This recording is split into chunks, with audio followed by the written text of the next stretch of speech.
వరి రైతులకు వేయలేదు, దుర్గోలకు అసలే వేయలేదు. దుర్గోలకు ముంచి ఎట్లా ముంచి చెప్తా, బీజేపీ బీఆర్ఎస్ దోస్తులు, బీజేపీ బీఆర్ఎస్ దోస్తులు, బీజేపీ బీఆర్ఎస్ దోస్తులు. అలా ఏం దోస్తున్నారు? ఇప్పుడేమో బీజేపీ బీఆర్ఎస్ అంటే అలయన్స్ అంటారు. ఇట్లా చేసుకుంటా మొత్తం అవి పెట్టించి దుర్గోలందరూ టీఆర్ఎస్కి వెళ్ళి కాంగ్రెస్ ఇలా అందరూ కాంగ్రెస్ పోయి కాంగ్రెస్ దిక్కు చూస్తే కమల్నాథ్ దిగబట్టే, మనీష్ తివారీ దిగబట్టే, అశోక్ చవాన్ దిగిండు, మిలింద్ దేవర్ దిగిండు, రాహుల్ గాంధీ సోనియా గాంధీ దిగుతారా?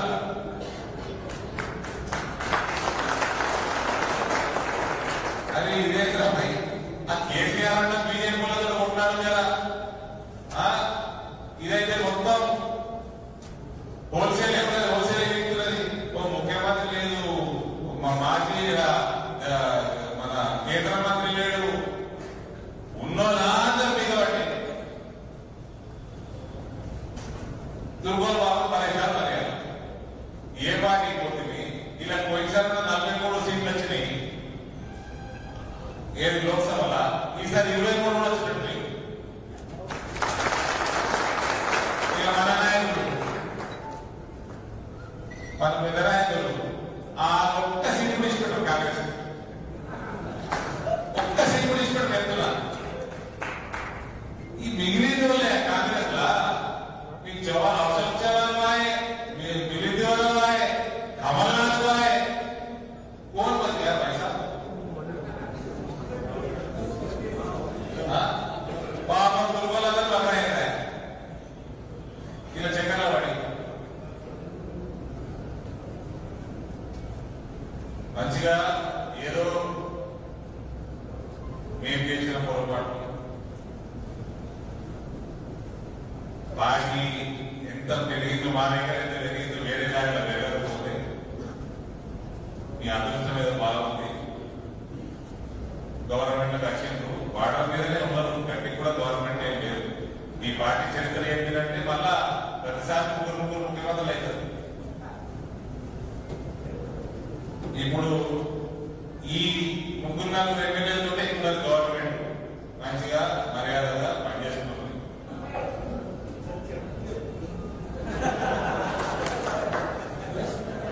పనిచేసుకొని ఊకే అరవింద్ తరగతి నోట్లు ఎగవేయడం మొన్న నుంచి చూస్తా ఉన్నా. ఫోన్లో పట్టుకొస్తాడు, వాడిని బీజేపీ కార్యకర్త అంటాడు, మాతో ధర్నా చేస్తారు. ఆ ఊళ్ళో తెలియదా? ఆ ఊళ్ళో తెలియదా? ఊళ్ళో ఎక్కడ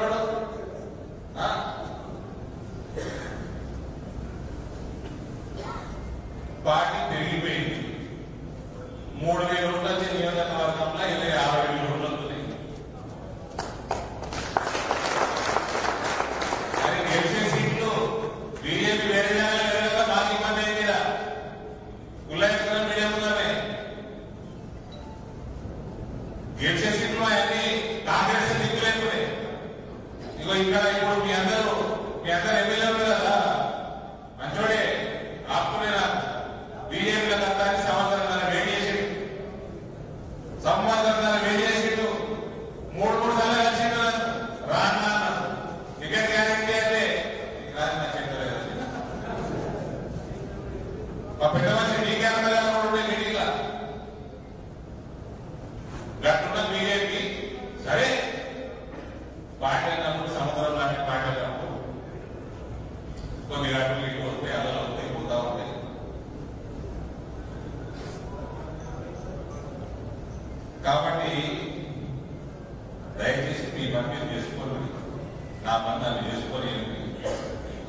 పనులైనా లేవు పక్కన పెట్టి టైం పాస్ అవుతావు. 20 కాంగ్రెస్ వాళ్ళు ఏం చేస్తారు, పోతున్నారు ఆడిపోతున్నాడు వేసి పరివాసిని కాళేశ్వరం అడవి సెల్ఫీ దిగుతున్నాడు. ఆ పరివాసానికి ముందే తెలుసు మాకు, లక్షల కోట్ల తెలంగాణ ముందే తెలుసు మాకు. నువ్వు వచ్చి కొత్తగా ఏం చేస్తున్నావు, ఏం ఎంక్వైరీ చేసినావు, ఎవరి లోపల చేసినావు, లక్షల కోట్ల అప్పు ఎట్లా తీరుస్తావు, మళ్ళా ఆర్థిక వ్యవస్థని ఎట్లా ట్రాక్ చేయబెట్టావు, నువ్వు చేసిన వాగ్దానాలు ఎట్లా తీరుస్తావు. ఉన్న బస్సులలో మహిళలు ఎక్కించుడు కాదు, కొత్త బస్సులు 200 యూనిట్లు ఫ్రీ ఇచ్చుడు కాదు. ఆ పోయిన 20 యూనిట్లు ఫ్రీగా ఇచ్చిండు, అప్పులు చేసిండు, కమిషన్లు మింగిండు, కొరిటర్ దగ్గర కొన్నాడు, ఇచ్చిండు. ఉత్పత్తి ఎక్కడ చేస్తున్నావు? 10 ఏళ్ళ నుంచి ఒక్క యూనిట్ కొత్త ఉత్పత్తి కాలే. ఎట్లా ఉత్పత్తి చేస్తావు చెప్పు.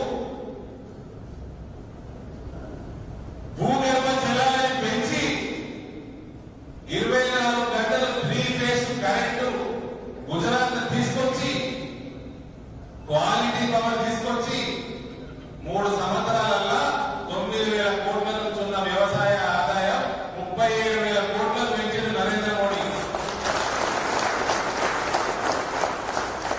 ఆయన ముఖ్యమంత్రి 2002 నుంచి 575,000 కిలోమీటర్లకి కరెంటు తీయలాగాడు.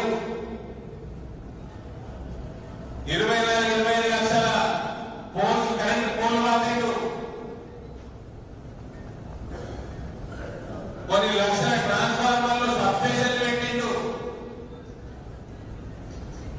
అదే సమయంలో కొన్ని లక్షల చెక్ డ్యాములు కట్టిండు. ఇటు భూగర్భ జలాలు ఇచ్చిండు, అటు కరెంటు క్వాలిటీ కరెంట్ ఇచ్చిండు, వ్యవసాయ ఆదాయం 4 గంటలు పెంచిండు. ఇదేది ఏముందండి? ఏమైనా ప్రణాళిక ఉందా? ఏదైనా మిషన్ ఉందా?